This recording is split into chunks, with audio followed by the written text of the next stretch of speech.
Hello friends, very good evening, Radhe Radhe, सत श्री अकाल, नमस्कार। कैसे हैं आप सब? आशा करता हूँ आप सभी काफ़ी अच्छे होंगे। और मैं शिशिर रोज़ की तरह स्वागत करता हूँ आपके अपने यूट्यूब चैनल शिशिर की पाठशाला में। तो जैसा कि आप सभी को पता है कि हम लोग बीपीएससी टीआरई क्लास 6 टू 8 जो भी स्टूडेंट हैं, अगर बीपीएससी की क्लास 6 टू 8, ठीक है, 6 टू 8 की प्रिपरेशन कर रहे हैं और एसएसटी जिनका सामाजिक विज्ञान है, ठीक है, सब्जेक्ट, वो ज़रूर इस चैनल के माध्यम से जुड़ जाएं। आपको यहाँ से बहुत ऑथेंटिक कंटेंट और बहुत अच्छी चीज़ें according to syllabus, according to content oriented, जो सिलेबस ओरिएंटेड है वही चीज़ें पढ़ने को मिलेंगी आपको। यहाँ फालतू चीज़ें नहीं मिलेंगी। आप कहीं भी कोर्सेस ले लीजिए, कुछ भी ले लीजिए, लेकिन यहाँ पे जो चीज़ें मिलेंगी एनसीईआरटी और एससीईआरटी को कवर करते हुए चीज़ें मिलेंगी। तो जैसा कि मैं आप सभी को पहले ही बता दूं माय डियर फ्रेंड्स कि अगर आप एनसीईआरटी और एससीईआरटी, जो कि बीएसटी बीपीसी, जो बिहार पब्लिक सर्विस कमीशन की एससीईआरटी है, जो वहाँ पे चलती है किताबें, अगर मैं आपको बताऊं माय डियर फ्रेंड्स, तो अंतर बताऊं तो जैसा कि अध्याय पहला यहाँ पे एनसीईआरटी में भी वही है, कब क्या कब कहाँ और कैसे, और वही एससीईआरटी में भी है। वहीं दूसरा अध्याय आखेट खाद्य संग्रह से भोजन उत्पादन, और अध्याय 2 में एससीईआरटी में चेंज हो जाता है प्रारंभिक समाज। ठीक है, तो बहुत सारी चीज़ें हैं जो कवर करते हुए चलूँगा, एनसीईआरटी और एससीईआरटी को मिक्स करके चलूँगा और बहुत अच्छे से मैं कवर कराऊँगा। बस आप लोग ऐसे अपना प्यार बनाए रखिए इस चैनल पर। और अगर इस चैनल पे नए हैं तो सब्सक्राइब जरूर कर लीजिए। तो इस वीडियो के माध्यम से हम क्लास 6 की, ठीक है, क्लास 6 की पूरी एनसीईआरटी की जो पीछे किताब के पीछे जो क्वेश्चंस दिए रहते हैं वो सारी कवर करेंगे। ठीक है, इस वीडियो में मैं कक्षा 6 की इतिहास की जो पूरी किताब है एनसीईआरटी एससीईआरटी की, उसमें जो क्वेश्चंस दिए हुए हैं वो उसको कवर करेंगे। तो एक क्लास में इतिहास कक्षा 6 खत्म। तो चलिए आगे देखते हैं। तो पहला टॉपिक है हमारे अतीत। ठीक है, तो चलिए आइए देखते हैं कि हमारे अतीत में क्या क्या चीज़ें दी गई हैं। इतिहास कक्षा 6 का है, क्या कब कहाँ और कैसे। ठीक है, हमारे अतीत का ये सब टॉपिक है। तो पहला क्वेश्चन है कि इसमें पहला क्वेश्चन है माय डियर फ्रेंड्स, प्राचीन काल में लोग किस भाषा का प्रयोग करते थे। तो प्राचीन काल जो है माय डियर फ्रेंड्स, वहाँ पे लोग किस भाषा का प्रयोग करते थे। तो ऑप्शन ए हो जाएगा इसमें, ऑप्शन ए क्या हो जाएगा, पाली, ऑप्शन बी हो जाएगा Arabi, option C Sanskrit, option four Prakrit. तो इसमें किस भाषा का प्रयोग करते थे, तो इसमें प्रयोग करते थे लोग प्राकृत भाषा का। ठीक है, तो प्राचीन काल में लोग किस किस भाषा का प्रयोग करते थे, प्राकृत का। ठीक है, अब आइए सेकंड क्वेश्चन पे चलते हैं। ऋग्वेद की भाषा कौन सी है, ऋग्वेद की जो भाषा है वो कौन सी है।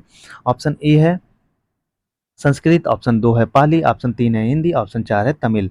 तो इसका राइट आंसर जो हो जाएगा माय डियर फ्रेंड्स वो हो जाएगा संस्कृत। ऋग्वेद की भाषा कौन सी है, संस्कृत हो जाएगी। अब आइए तीसरा चलते हैं क्वेश्चन नंबर 3 पे, कि कृषि का आरंभ कितने वर्ष पूर्व माना जाता है। तो कृषि का जो आरंभ है वो कितने वर्ष पूर्व माना जाता है। ऑप्शन ए है 75 वर्ष पूर्व, दूसरा है 4700 वर्ष पूर्व, तीसरा है 2500 वर्ष पूर्व, और चौथा है 2000 वर्ष पूर्व। यहाँ से बहुत क्वेश्चन आपको डायरेक्टली एग्जाम में मिलेंगे। ठीक है, तो इसका राइट आंसर हो जाएगा माय डियर फ्रेंड्स, हो जाएगा 7500 वर्ष पूर्व कृषि का आरंभ हुआ था। ठीक है, अब आगे चलते हैं क्वेश्चन नंबर 4 पे। इंडिया शब्द किस शब्द से निकला है। जो इंडिया शब्द है ये किस शब्द से निकला है। ऑप्शन ए है इंडस, ऑप्शन 2 है भरत, तीसरा है भारत, चौथा है एटलस। तो इसका राइट आंसर हो जाएगा माय डियर फ्रेंड्स, क्या हो जाएगा, इंडस वर्ड्स। ठीक है, क्वेश्चन नंबर 5 पे चलते हैं। पांचवा है वर्ष की गणना किसकी जन्मतिथि से की जाती है। तो जो वर्ष की गणना है वो किसकी जन्मतिथि से की जाती है। तो इसका राइट आंसर ऑप्शन ए है दोस्तों कनिष्क, बी है महात्मा बुद्ध, सी है कनिंगम, चौथा है ईसा। तो इसका राइट आंसर हो जाएगा ईसा, क्या हो जाएगा, ईसा के जन्म से। ठीक है, क्वेश्चन नंबर 6 पे आ गए हम लोग। ठीक है, क्वेश्चन नंबर 6 क्या है, आइए इसको देखते हैं। इसमें क्या दिया हुआ है, अतीत का अध्ययन करने वाला व्यक्ति क्या कहलाता है। तो जो अतीत का अध्ययन करता है उसको क्या कहते हैं हम लोग। ऑप्शन ए है इतिहासकार, ऑप्शन 2 है पुरातत्वविद।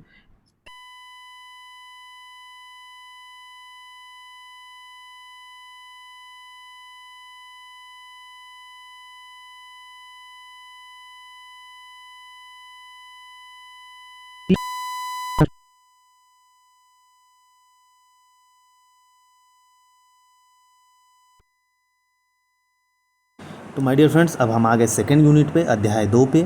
तो अध्याय 2 है, दूसरा नाम है आखेट खाद्य संग्रह से भोजन उत्पादन। ठीक है, क्या नाम है, आखेट खाद्य संग्रह से भोजन उत्पादन। तो आइए चलते हैं। इसमें क्वेश्चन पहला है, जो क्वेश्चन दिया गया है किताब के पीछे, वर्गाकार या आयताकार मकानों के अवशेष किस नवपाषाण स्थल में पाए जाते हैं। तो जो वर्गाकार या आयताकार मकाने हैं उसके जो अवशेष हैं वो नवपाषाण स्थल में पाए जाते हैं। ऑप्शन ए है हुल्लूर, ऑप्शन 2 है मेहरगढ़, ऑप्शन 3 है पय्यमपल्ली, चौथा है दाऊजली। तो इसका राइट आंसर क्या हो जाएगा माय डियर फ्रेंड्स? तो इसका राइट आंसर हो जाएगा पहले का दूसरा। ठीक है, पहले का क्या हो जाएगा? दूसरा, मेहरगढ़। क्या हो जाएगा? मेहरगढ़ से मिला है। ठीक है, आयताकार मकानों के अवशेष। ठीक है, अब चलिए क्वेश्चन नंबर 2 पे चलते हैं। पशुओं को पालतू बनाने की शुरुआत कब से हुई? जो पशुएं हैं उनको पालतू बनाने की शुरुआत कब से हुई माय डियर फ्रेंड्स? तो पशुओं को जो है वो पालतू, ऑप्शन ए है इसमें 12,000 साल पहले, 10,000 साल पहले, 8,000 साल पहले। ठीक है, वहीं इनमें से कोई नहीं। तो इसका राइट आंसर हो जाएगा माय डियर फ्रेंड्स 8,000 साल पहले। 8,000 साल पहले से पशुओं को पालतू बनाने की शुरुआत कब हुई थी? ठीक है, अब क्वेश्चन नंबर 3 पे चलते हैं। पूरा पाषाण काल का समय कितने वर्ष पूर्व से है? जो पूरा पाषाण वर्ष काल है का समय कितने वर्ष पूर्व है? ऑप्शन ए है 20 लाख से 12,000 वर्ष, दूसरा है 20 लाख से 4700 वर्ष, तीसरा है 15 लाख से 12,000 वर्ष, चौथा है 10 लाख से 12,000 वर्ष।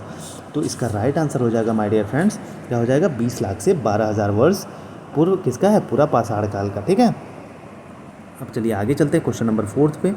इस टॉपिक में 6 क्वेश्चन दिया गया है। तो ये क्वेश्चन नंबर 4 है दूसरे टॉपिक में। मानव इतिहास की लगभग 99% कहानी किस काल में घटित हुई? तो जो मानव काल है उसकी लगभग 99% कहानियाँ किस काल में घटित हुई? ऑप्शन ए है नवपाषाण काल, दूसरा है मध्य पाषाण काल, तीसरा है पूरा पाषाण काल, चौथा है इनमें से कोई नहीं। तो इसका राइट आंसर हो जाएगा माय डियर फ्रेंड्स तीसरा, पूरा पाषाण काल में। ठीक है, क्वेश्चन नंबर 5 पे चलते हैं। क्वेश्चन नंबर 5 थोड़ा बड़ा है।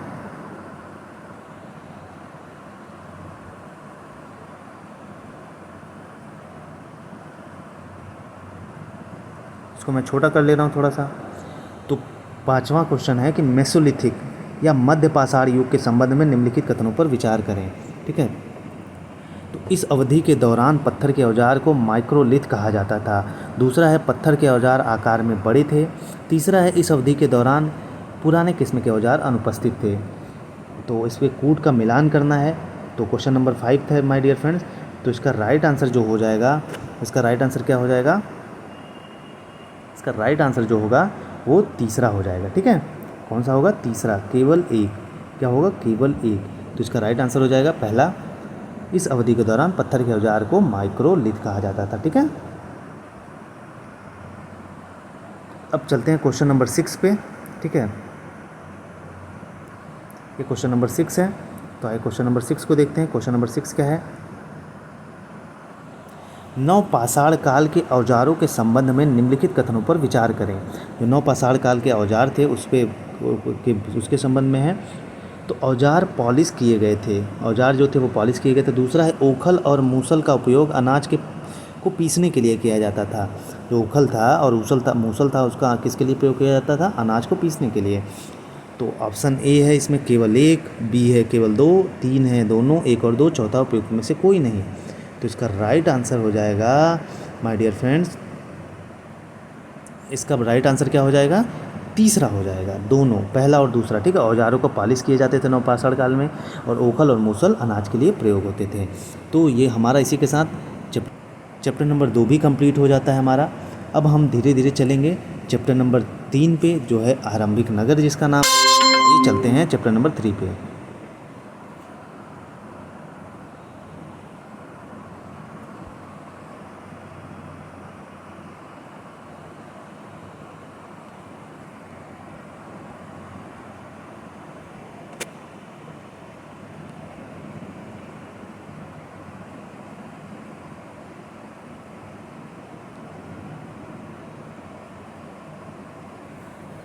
तो अब हम आ गए अध्याय नंबर 3 में माय डियर फ्रेंड्स, जिसका नाम है आरंभिक नगर।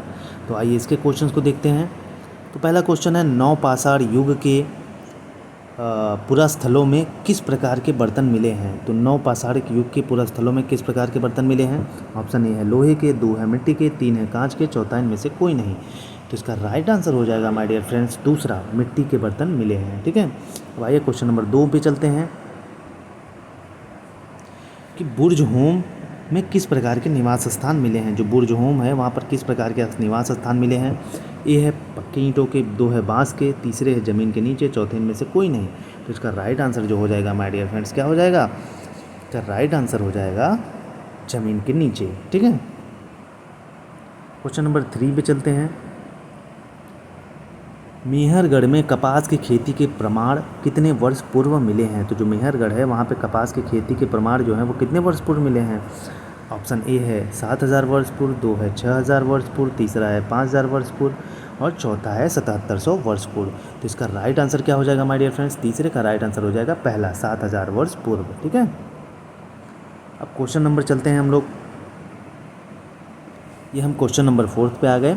पिरामिडों में दफना कर सुरक्षित रखे गए शवों को क्या कहा जाता है? तो जो पिरामिड है उसको दफना कर उसमें जो शव होते हैं उनको क्या कहा जाता है? ऑप्शन ए है माँ, मम्मी, शवगृह, ताबूत। तो इसका राइट आंसर हो जाएगा माय डियर फ्रेंड्स, चौथे का राइट आंसर क्या हो जाएगा? मम्मी। ठीक है, इसको हम मम्मी कहते हैं। अब चलते हैं नेक्स्ट क्वेश्चन पे, क्वेश्चन नंबर 5 में। इसमें भी 6 क्वेश्चन है टोटल।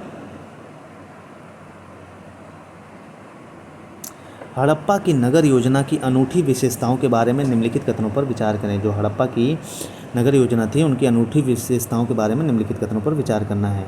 तो ऑप्शन ए इसमें क्या दिया गया है? घर समान रूप से एक मंजिले होते थे, और दूसरा है इनमें से अनेक शहरों में ढकी हुई नालियाँ थी। तो आइए इसके कूट देखना है कि कौन कौन सा सही है। केवल 1, केवल 2, केवल 3। तो इसका राइट आंसर हो जाएगा माय डियर फ्रेंड्स, 5वें का राइट आंसर हो जाएगा दूसरा। ठीक है, तो दूसरा क्या है? केवल 2। तो हड़प्पा में जो है वो इनमें से अनेक शहरों में ढकी हुई नालियाँ थी। ठीक है, अब लास्ट क्वेश्चन पे आ गया इस चैप्टर के। निम्नलिखित कथनों पर विचार करना है हमें। ठीक है, तांबा ईरान से मिलता था, टीन ओमान से, सोना कर्नाटक से। तो इसको कोड को मिलान करना है। ठीक है, तो इसका राइट आंसर हो जाएगा केवल तीसरा सही है। तांबा ईरान से नहीं मिलता था, टीन ओमान से नहीं मिलता था, सोना एकमात्र है जो कर्नाटक से आता था। ठीक है, तो हम लोगों ने तीसरा चैप्टर भी अच्छे से कंप्लीट कर लिया। ठीक है, अब हम चलेंगे चैप्टर नंबर 4 पे कि जो उनके क्वेश्चंस दिए गए हैं। और चैप्टर नंबर 4 है क्या बताती है हमें किताबें और कब्रें। तो आइए चलते हैं उस पर। तो ये चैप्टर नंबर 4 आ गया, क्या बताती है हमें किताबें और कब्रें।